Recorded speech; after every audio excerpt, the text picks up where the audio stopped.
On parle beaucoup des rêves, de réaliser ses rêves et moi dans mon parcours au Rabindou que je propose à mes clients, tout commence par le rêve, l'inspiration avant de passer à l'action et je crois sincèrement que tout ce qu'on met en place dans notre vie, nos projets, nos voyages, nos rêves, enfin tout part d'un endroit de désir, d'un endroit d'envie et d'imaginaire, «Ah si je pouvais faire ça, ça se passerait comme ça, comme ça, comme ça. Ah si j'avais cette maison, je mettrais ça en déco, j'organiserais comme ça» et cetera et ça part toujours d'un endroit qui est, dans notre tête, d'un imaginaire, bienheureux, qui nous fait du bien et voilà et en fait, ce que je dis à mes clients dans le parcours au Rabindou, c'est que réaliser un rêve pour moi, si vous voulez, c'est une forme de destination.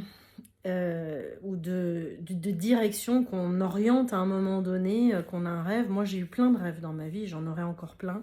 Il y en a que j'ai réalisés, il y en a que je n'ai pas réalisés. Mais ceux que je n'ai pas réalisés m'ont permis pendant 1 an, 2 ans et même 10 ans des fois, d'aller dans une direction et dans cette direction, il m'est arrivé plein d'expériences qui ont nourri profondément qui je suis aujourd'hui. Et finalement, je me suis rendu compte que le rêve n'était pas réalisé, mais que c'était pas ça qui comptait. Ce qui comptait, c'était d'avoir cheminé dans une direction, en réalité. Parce que c'est quand même plus confortable d'avoir une espèce de cap, là, comme ça. Moi, j'aimerais bien aller vivre aux États-Unis. Moi, j'aimerais bien créer une école. Moi, j'aimerais bien. Et puis, en fait, bah, on organise les choses. Et puis, sur notre chemin, arrivent d'autres rêves. Et on réajuste notre rêve. Et pour moi, en fait, le rêve est plus un cap à suivre qu'un cap à réaliser. Alors, quand on les réalise, c'est formidable, hein, mais c'est pas toujours le cas et c'est pas toujours nécessaire aussi.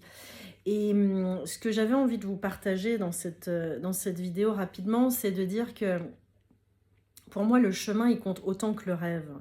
C'est-à-dire que chaque étape qu'on vit, moi j'aime bien les célébrer. Quand j'ai des victoires, je les célèbre et quand j'ai des échecs, je les célèbre. Parce qu'en réalité, c'est des parcelles de ce bout de rêve qu'on est en train d'accéder en réalité. Et ils sont tout autant importants que le rêve en lui-même, puisqu'ils sont des bouts de ce rêve.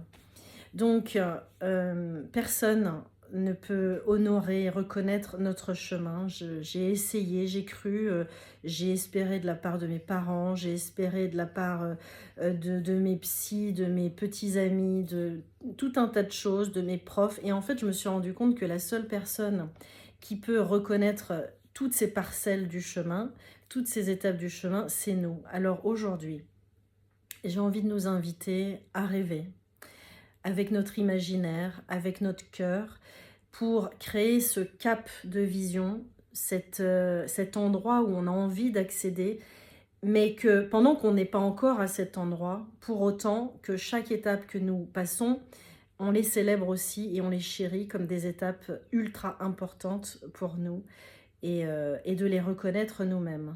Voilà, donc je nous invite à rêver en petit et ensuite en grand. Mais en fait, c'est dans l'autre sens, c'est-à-dire de rêver en grand et de faire des petits pas à chaque fois pour aller vers ce grand rêve. Vous voyez ce que je veux dire?